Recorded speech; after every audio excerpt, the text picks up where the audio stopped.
My parents sold my car while I was at work. They told me it was for my own good. I bought that car when I was 19. A beautiful faded blue Volkswagen Golf, with rust on the doors and a radio that only worked if you hit the dashboard. I paid for it myself working weekends and summer jobs. That car meant freedom. Before that, everything needed permission. If I went out, they wanted addresses. If I stayed late, my phone would be filled with missed calls. Sometimes my dad checked the odometer and asked where I'd been. They called it concern. It felt like control. The car was the first thing that was truly mine. They hated it. They said it was unsafe, a waste of money, a distraction from my future. My dad kept telling me to sell it and do something useful with the cash. I always said no. One afternoon, I finished my shift and walked to the parking lot. The space was empty. I thought it was stolen. My hands were shaking while I called the police.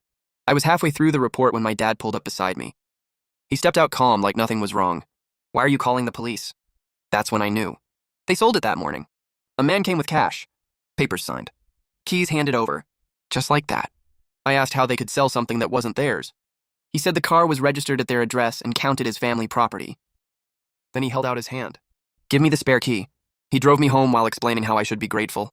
No more wasting money on junk. You need to start thinking about your future. Your mother and I will drive you when you need it. When we got home, an envelope was waiting on the table. Every cent from the sale. Like that made it right. I was furious.